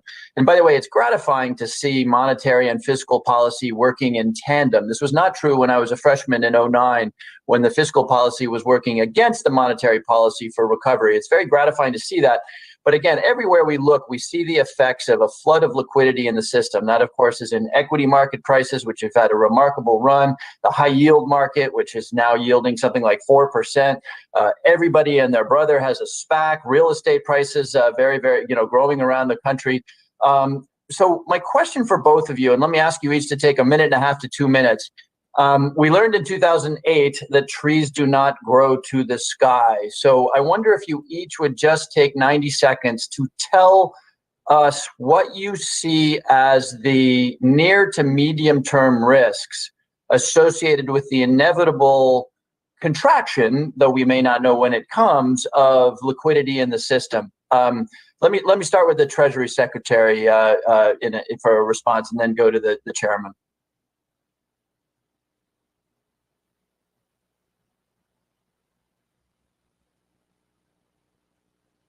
Secretary Yellen, you may need to unmute. Oh, come on. Apologies. I'd say that while asset valuations are elevated by historical metrics, there's also belief that with vaccinations proceeding at a rapid pace, that the economy will be able to get back on track. I think in an environment where asset prices are high, that what's important is for regulators to make sure that the financial sector is resilient and to make sure that markets work well and that financial institutions are appropriately managing their risks. Chairman Powell, that's a pretty good segue. Over to you. So monetary policy is highly accommodative right now. That is appropriate given how far we are from our employment goal and our inflation goal for that matter. I think the first thing I would point to is just our overall monitoring of financial stability. So we look carefully at financial stability on an ongoing basis. We have a framework with 4 pillars. If you look at those, the evidence is kind of mixed. You can say that asset prices are somewhat, some asset prices are a bit high, but the banking system is highly capitalized, and funding risk is relatively modest. The remaining category is really leverage among households and businesses, which is somewhat elevated, but nothing like it was before the financial crisis. So it's a mixed picture on that. The main thing is to have a resilient financial sector that can withstand the sorts of disruptions that will come. In terms of moving forward, we've said that we would start to taper our asset purchases when we've seen substantial further progress toward our goals. When that comes, we'll communicate well in advance of the time of actually tapering.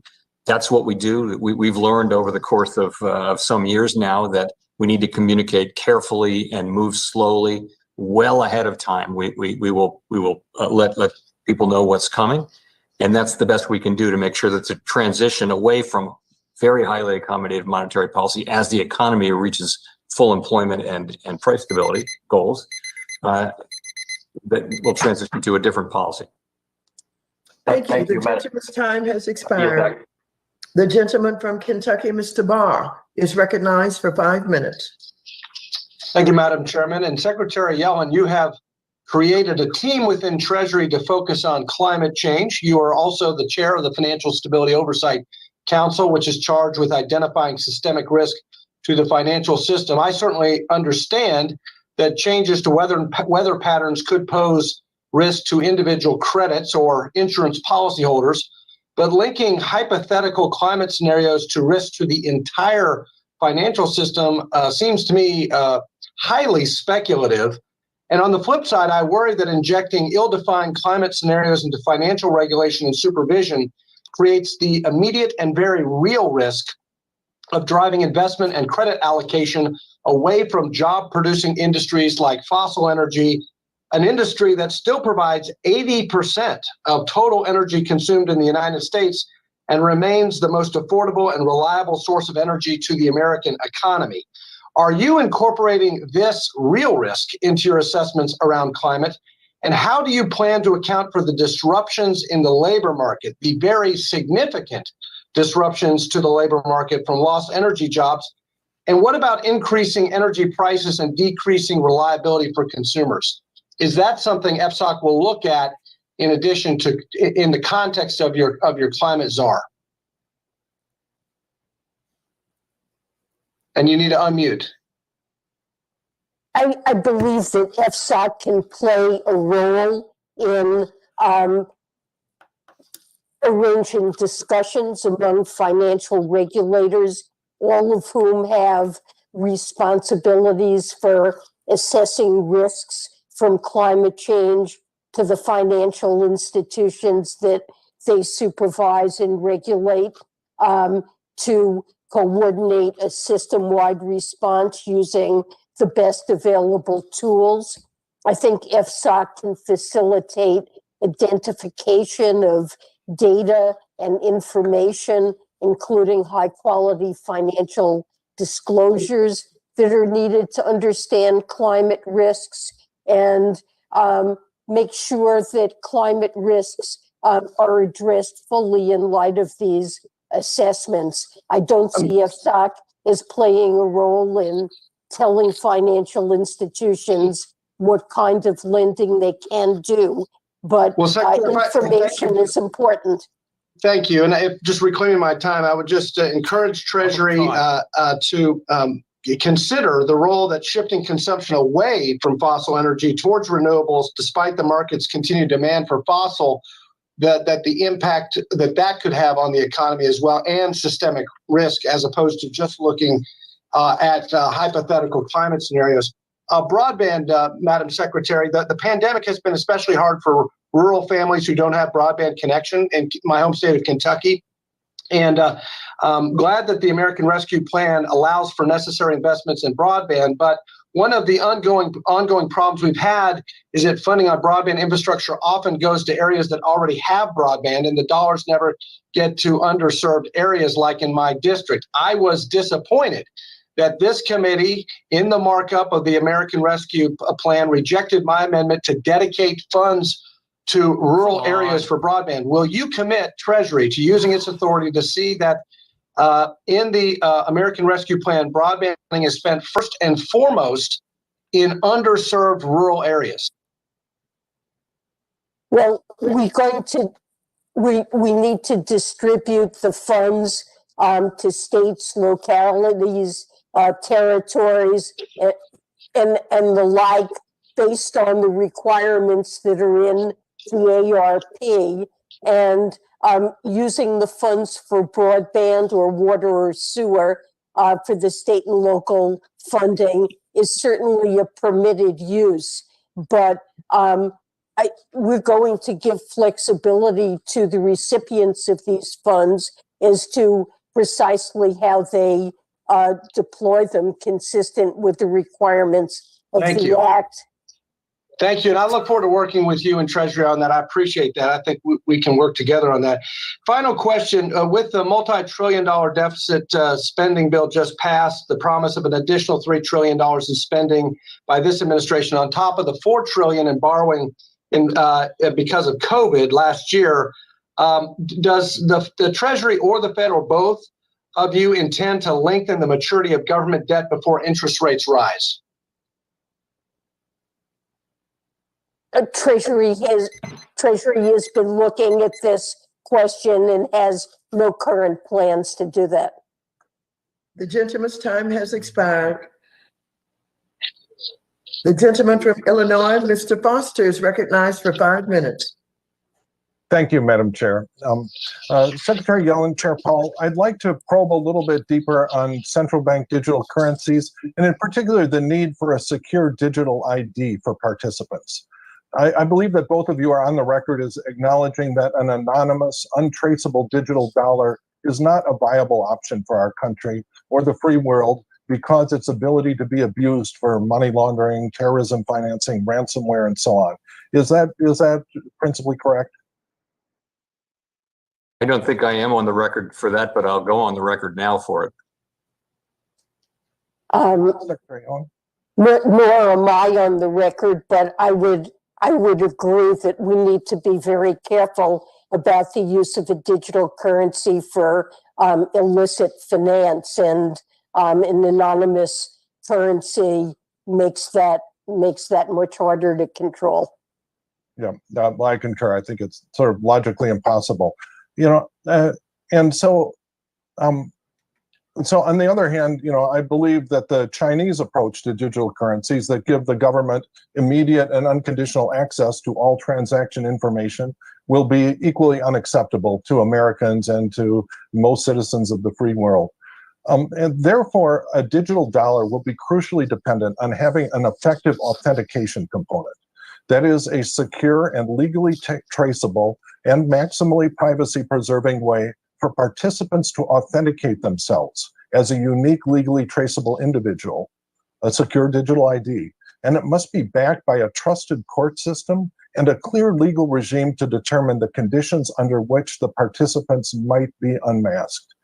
As a digital dollar, if it's to be used internationally, we're then going to need a digital ID system that operates internationally, at least among the free countries of the world.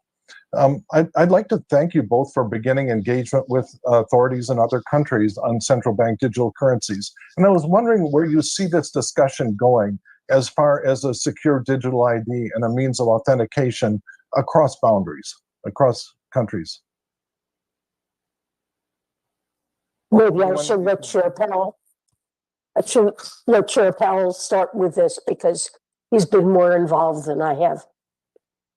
Thank you. So, yeah, I mean, where we are is we are engaged in a process of looking at all of the technical issues and design issues which interact with each other. And that's one of the most basic ones. Reflecting your earlier question, I don't think that a system that relies entirely on, for example, completely private governance or completely secret information about who's actually owning the digital dollar would not be viable. And the lack of privacy in the Chinese system is just not something we could do here. At the same time, so there's got to be a balance, and it does call for using the two-tiered system in some way, so that there's a wallet outside of the central bank, and transfers can take place there, and that there are appropriate protections. We're only beginning to think carefully about these things, and it's going to be a careful, detailed, and probably lengthy process of consideration. One that we're investing quite a bit in now, and that I expect will last some time. Yeah, Secretary Yellen, did you have any thoughts on this? Well, I would. The issue of a secure digital ID is very much in your court, having to do with one of the things the coronavirus laid bare is the lack of, simply a list of citizens of the U.S. and in our ability to rapidly distribute funds, particularly to the underbanked. A high quality and universal digital ID in the U.S. would have made that immeasurably easier, as well as everything from, vaccine certificates or you name it. And so this has been, it's an ongoing discussion on many fronts. And there are also specific proposals. I believe you've had letters urging both of you to look into this in more detail. And so I was just wondering what the state, just as simply as a means for citizens to receive payments, Fed accounts, each one of us has, already an account with the federal government, the IRS at least. And I was wondering how you saw this part of the conversation going. Well, I think it's something that's worth exploring. I've not done so, but we would be glad to have further conversations with you about how something like this could work. There's certainly a problem, as you've mentioned. This time has expired. The gentleman from Texas, Mr. Williams, recognized for 5 minutes. Thank you, Madam Chairman, and thank you, Madam Secretary and Chairman Powell, for being with us. The Biden administration tax plans are becoming clearer each day. And from what we've learned so far, the president was not really telling the truth when he told voters that anyone earning less than $400,000 would not have a penny raise in taxes. Now, this number has been reduced to anyone making $200,000 a year, and a significantly greater number of families can expect the government to take more of their hard-earned paychecks as Democrats can fund their progressive priorities. In addition to individual tax rates going up, the corporate tax rates also expected to be raised, and we will no longer have one of the most competitive tax rates in the world. This will stifle business investments, prevent employers from hiring more people, and reduce capital struggling businesses that will need to make the necessary changes to accommodate the new normal after COVID-19. So, Chairman Powell, can you talk about the correlation between business investment and productivity gains, and how increasing productivity benefits workers and the overall economy? Sure. I mean, really the way living standards rise over time is through increasing productivity, more output per hour. Without that, incomes can't sustainably rise. And that is significantly connected to investment in human capital, and also in advancing technology. Okay, thank you. At the beginning of 2020, Congress updated the Bank Secrecy Act and made some of the largest changes to our anti-money laundering laws in decades. When this legislation was signed into law, there were some concerns coming from the business community about the impact this will have on small businesses in the form of additional regulatory costs. As a small business person, I can tell you that's a burden that we do not look forward to. And as you start putting out guidance and implementing the law, I hope you will be mindful of this and do all you can to ensure businesses will not be stuck with significant new expense. So, Secretary Yellen, can you give us a status update on Treasury and FinCEN's work in implementing the Anti-Money Laundering Act of 2020? sorry. Yes. Timely and effective implementation of the Anti-Money Laundering Act of 2020 is the top priority at FinCEN. Our efforts are well underway, and several of the provisions of the act that involve a FinCEN looking at innovation, regulatory reform, and the like, we're actively engaged in. So this is something that's a high priority, and we're making progress on it. Okay, thank you. Chairman Powell, in the past, we have talked about the workforce participation rate and how we need to get people off the sidelines and contributing to our economy. In other words, just put them to work. In your testimony, you note that this figure is still notably lower than it was before the pandemic, and yet the COVID-19 bill recently extended the enhanced unemployment benefits until September. Now, I have consistently expressed my concerns about how this policy will be detrimental to our economic recovery and make it more lucrative to frankly live off these overly generous government programs than go out and find a job. So Chairman Powell, given the enhanced unemployment benefits are now law, how should we be incentivizing people to get off the sidelines and back in the workforce and make a good living for their families? I think the most important thing is for people to get vaccinated so that we can get the economy fully reopened so that those jobs can come back and people can feel safe doing them. Do you have an answer to that, Ms. Yellen? Well, I agree. I agree with that. Many people who are not working are not doing so because of safety considerations or because they have children out of school. And the studies that have been done about whether or not the additional payments discourage work show pretty clearly that they don't serve to do that. In addition, they will be expiring in the fall. Well, in my remaining time, we talked about increasing taxes earlier. I would just say, as a small business owner that employs hundreds of people in Texas, it's pretty simple. If you cut taxes, you increase jobs. If you raise taxes, you cost jobs. Any way you look at it. So I hope that everybody will understand that raising taxes to any business is not good for our economy. With that, I yield back my time, Madam Chairman.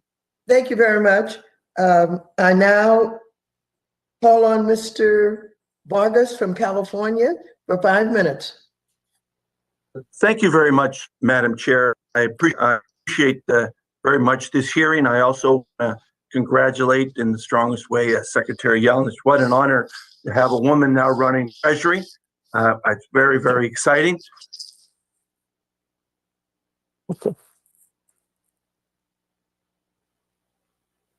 Okay, then.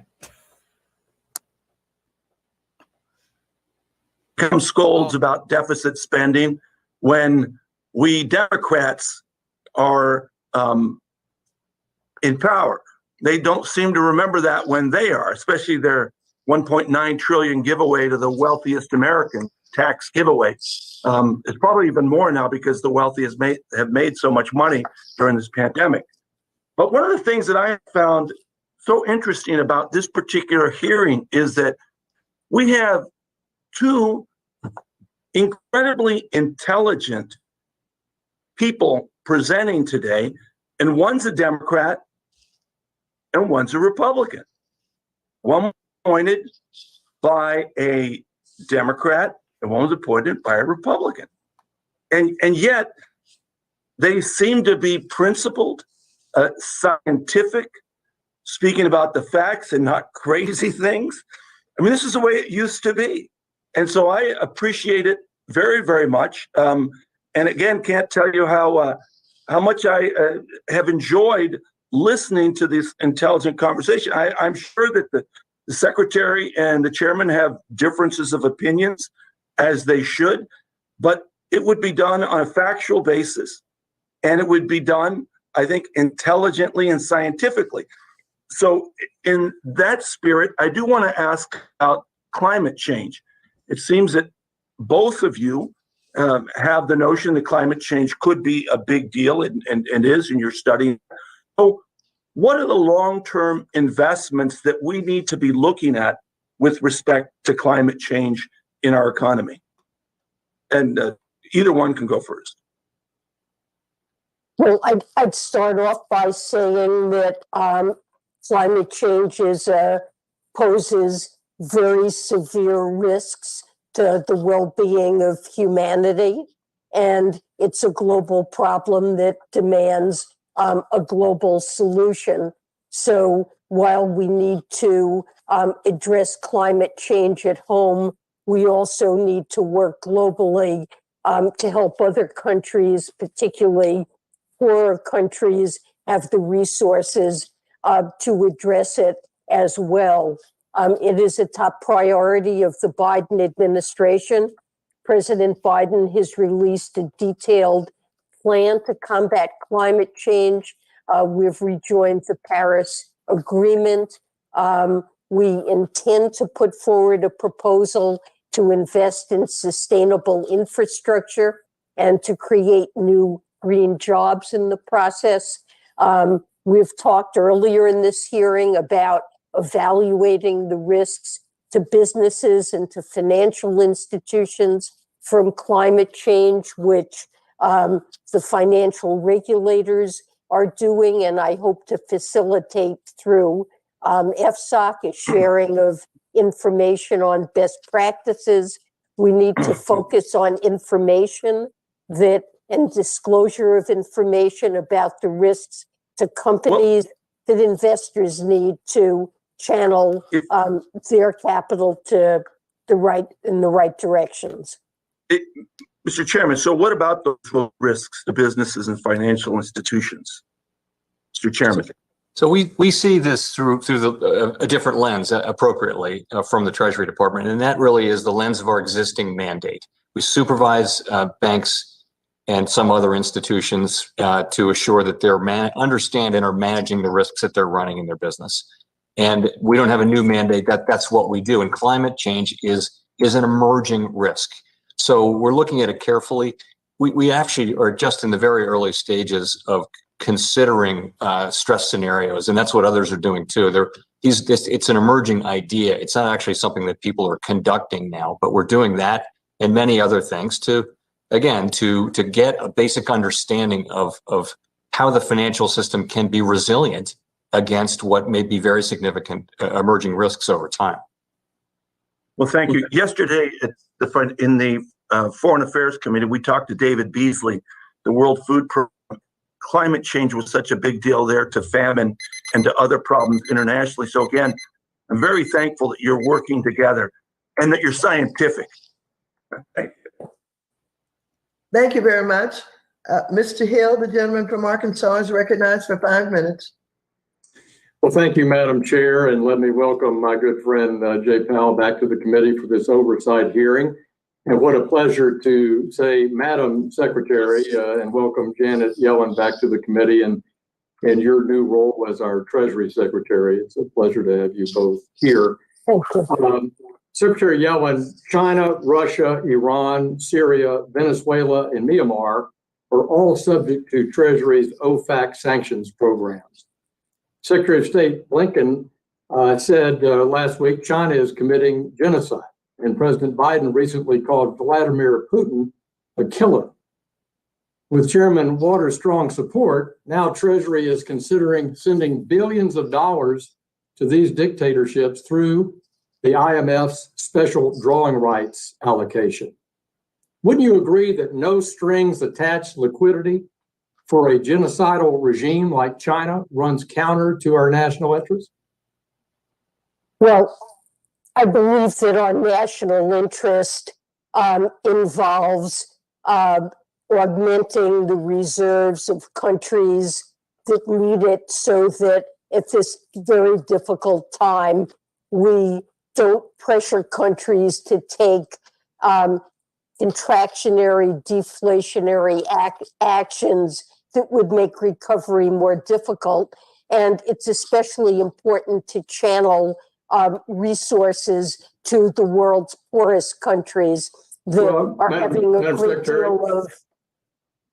Madam Secretary, I agree completely. And of course, David Malpass has made available $160 billion of concessional loans to the World Bank and the IMF, billions of dollars to those neediest countries through its facilities for some 80 countries. So I think we share that goal. But could you at least certify for us today that China won't receive billions of dollars in this no strings attached liquidity through the SDR allocation? Well, the funds are allocated in accordance with the quotas that each at the IMF in an unconditional way. And so China will be, if this allocation goes through, will receive resources. China is expected to use some of these resources, I believe, to, along with other countries, recycle their SDRs to some of the poorest countries through the Poverty Reduction and Growth Trust, and to provide relief to countries that have outstanding borrowing from China. So I think that China is likely to use SDR resources in ways that will be beneficial to Madam countries Secretary, around the world. thank you for that. I hope that's the case. I'll believe it perhaps when I see it. I hope that's an important part of this discussion of limiting their access. Would you in turn also ensure that third world countries that have been penalized by non-transparent predatory lending from the One Belt, One Road process from China's largest creditor will not be paid with SDR allocations from those poor countries? Can you certify that for us today? We do want to make sure that SDR allocations are used to release poverty and address real needs. And we'll work with them and with China to ensure that they don't go to repaying loans from the Belt and Road Initiative. In China, turning to Russia, of course, as I noted, President Biden acknowledged last week that Vladimir Putin is a killer. Killers don't deserve a blank check from the IMF, do they? Well, as I said, an SDR allocation goes to members in accordance with their quotas in the IMF. Well, I've argued, and I hope you'll work with us, you're skirting Congress by limiting the SDR allocation to $650 billion that you've discussed with your G7 colleagues, but you're not taking the efforts I think are important for America's national security to limit this hard currency access going to some of the worst regimes in the world. Will you commit to work with Congress to limit this SDR allocation access to Iran, Assad, Venezuela, Russia, China? We are working with the IMF to craft rules that will promote transparency and make it difficult for countries. They need to find willing partners to exchange SDRs, and that requirement will limit the uses for some of the countries that you mentioned. Thank you, Madam Chair, and I yield back. Time has expired. Mr. Gottheimer, the gentleman from New Jersey, is recognized for 5 minutes. Thank you, Madam Chairwoman, and thank you, Chairman Powell and Secretary Yellen for being here today. Secretary Yellen, if I can start with you, the SALT deduction cap jammed through Congress in 2017 tax hike bill raised taxes for majority of the families in my district. All 4 counties and the scores of middle-class families I represent had an average SALT claim above the $10,000 cap. For example, in Bergen County, the average taxpayer claimed $24,783 before the cap went into place, and the average property tax alone was $12,398 last year. These are my community's teachers and first responders and small business owners, young people trying to start a family. All groups were struggling, obviously, during the pandemic. It's high time we fought back against these moocher states that put this into place. My district has taken advantage of these folks enough. Our taxes need to be cut, not raised, as we recover from COVID-19, and removing the SALT cap has broad bipartisan support. Will the administration support eliminating the SALT cap and fully reinstating the deduction, ending this misguided policy of double taxation on my constituents? Well, I do think that the SALT cap is a feature of TCJA that resulted in very disparate treatment. There are a lot of options that have been presented, and I would work with you to try to ensure that the inequities that this caused are remedied in a fair and responsible way. As you mentioned, there's a bipartisan proposal to repeal the cap. President Biden discussed a proposal that would cap itemized deductions at 28%. The caps could be increased. So I think we need to study just what impact it's had and look forward to working with you to find a fair way to address it. Thank you, Madam Secretary, and I really look forward to working with you too on that. If I just one other item, given the number of rural locations throughout the country, including in my district, that still don't have true broadband connectivity, I believe the Treasury should make sure any American Rescue Plan Act broadband infrastructure dollars are targeted to truly underserved areas, right, to avoid overbuilding. For example, according to a recent survey by the census, only 69% of residents in White Township in my district had broadband connectivity. So even in northern New Jersey, there's lots of places that don't have connectivity or very limited connectivity. I was wondering, based on the legislation that was just signed into law, will you commit Treasury to using the authority Congress gave it to see that broadband funding is spent first and foremost on underserved areas and avoid overbuilding? I'm not sure that we have the ability under the law to impose that kind of restriction, but I will look at it. And I'd also mention that the ARP contains a coronavirus capital projects fund.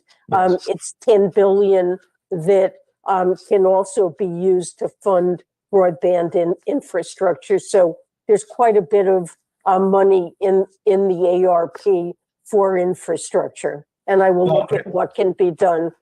I was thrilled about that. Obviously, something I fought hard for, the $10 billion fund for broadband. And I think the way it's written, the Treasury has latitude here, and I'd love to talk to you about that further to make sure that it goes to places that don't have broadband connectivity now, so we don't overbuild, which has been a mistake in the past, as you know, and try to avoid that. Last question in my minute left here, and it's okay with you, Madam Secretary. The New York Times this week published an article stating that more than $600 billion of income goes unreported yearly to the IRS.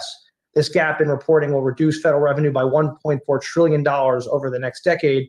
It's a great opportunity to make sure we go after tax cheats or people who don't pay what they should, to avoid raising taxes otherwise. Are you prioritizing and are you looking into the revenue raisers that don't require tax rates to increase, such as increasing the audit capabilities of the IRS to help close the tax gap? Absolutely. I think this is something that would be both fair and not involve any increase in tax rates or burdens. It would make sure that those who are supposed to pay do. It does require more resources for the IRS. I'd like to work with Congress to see if we can provide that funding, because I think this would be a very important initiative. I'm fully supportive of it. Excellent. And I think we get a 5 or 6 to 1 return on that. So I think absolutely. Thank you so much for your time, and I yield back. Thank you. Thanks. Thank you very much. The gentleman from Georgia, Mr. Laudermilk, is recognized for 5 minutes. Thank you, Madam Chair, and appreciate the panelists being with us today. First question is, the majority and the administration recently enacted a massive See this car? dollar stimulus bill, which they said was necessary because we're in an economic crisis, but he's in his car and he put blur background on. Strong enough to withstand a major tax increase, the first in 30 years, and during the middle of a pandemic. The notion that the economy is in crisis and the notion that the economy is strong cannot both be true at the same time. So, Secretary Yellen, can you tell us which is it? Is it strong or is it in crisis? Well, right now it's in crisis due to the pandemic, and the rescue package should provide the funding that's needed to address the pandemic and to relieve the suffering that it's caused getting people to the other side of it. It's been deficit funded. There haven't been tax increases to finance it. But once the economy is strong again, we're beyond the pandemic. President Biden is likely to propose that we engage in long-term plans to address longstanding investment shortfalls in our economy, in infrastructure and investments to address climate risk, investments in people, investments in R&D and manufacturing, and these will make our economy more productive, raise wages, create good jobs. It's necessary to pay for them. This would be spending over a 10-year horizon and would require some additional funding. He's been clear about the tax proposals that he would consider. One of those would be an increase in the corporate income tax rate back to 28%. Hey, who wants to talk about the market instead of this crap? To reduce the incentives of American companies to move their activities abroad to offshore activities. And we're actively engaged in OECD negotiations that would make it possible to do that without negatively impacting the competitive positions of American businesses. We've had a global race to the bottom. Okay, I'm done. This has literally been the most toxic, garbage 2 hours of nonsense bullcrap I've ever watched. Somebody who has watched a lot of this, can you please let me know in the comments? And this is not a political thing. I just want to know, what would happen if they put Donald Trump through that right there? What we just watched, that 2 hours, what would happen if they put or Elon Musk in this? Or just, I'm not going to say anymore, okay? That was horrible. So here's you would like the notes that I have on 2 hours, folks? 2 hours, okay? 2 hours right here. That's what I got. That's what I got for 2 hours. To make it like proportionate to the amount of time we spend. That's what we got for 2 hours. These people are morons. And I think it's the way they set this bull crap up with you have 5 minutes to ask a question. And they spend 4 minutes talking about their tenure, 1 minute asking a stupid question. It's almost like Jerome and Yellen went into this meeting not even expecting to deliver any kind of news, just to try to get these people off their back. And these people are just trying to basically get like a couple zingers. Yeah, I agree climate change is important. Yeah, we don't want to hurt businesses. Okay, on this stage, Jerome Powell said he doesn't want to hurt businesses. Well, Jerome. It's so bad. Okay, so the notes, the bottom line here for all these stupidness that we just went through, the couple little tiny things that were remotely interesting were that the Treasury Department's trying to fix the problems with the housing and rental assistance, which is a big issue. I'll do a separate video on that, but it's a big issue. Housing and rental assistance has been a disaster. Jerome reiterated what he's basically been saying. He's like, look, we're going to see a mechanical rise in inflation, but that'll go away as soon as we reopen. And yeah, when there's a surge in spending, we're going to see inflation go up again, but no inflation from there. There were a couple mentions about cryptocurrency maybe safely coming, but the problem the Fed sees is like, we got to figure out how to do that safely, but then also make sure we don't encourage crime. Now we know that Bitcoin has very little crime use relative to even the dollar right now, but that's still what their opinion is. And then yesterday they were bagging on stable coins. So I'll be talking about that in a video coming up soon. But, a couple mentions on crypto, couple mentions about, hey, yeah, maybe we'll do a stable coin together or whatever, like a central bank digital currency is what they're calling it, which would be different from a stable coin because it wouldn't be pegged to anything. Then there was talk about, there was even a point in this where Janet Yellen was summarizing the stimulus packages to the senators and representatives, or representatives in this case. Like here, because this is the House, here's what you passed in the stimulus bill. Some mentions about looking into, maybe the SALT tax deduction. Obviously, there is no actual bottom lines made here. And a couple mentions about, this was probably the only actual interesting line I could take out of this, is there has been talk that maybe they would extend the maturities for treasury yields, because basically as rates start trending up, hey, maybe they'll use some longer term debt rather than having too much short term debt that'll come due and payable sooner. And right now, Janet Yellen said no plans for that. So basically, no plans for changing. They really didn't announce anything. This was really just a disaster. Put it that way. This was a disaster, and it's still going.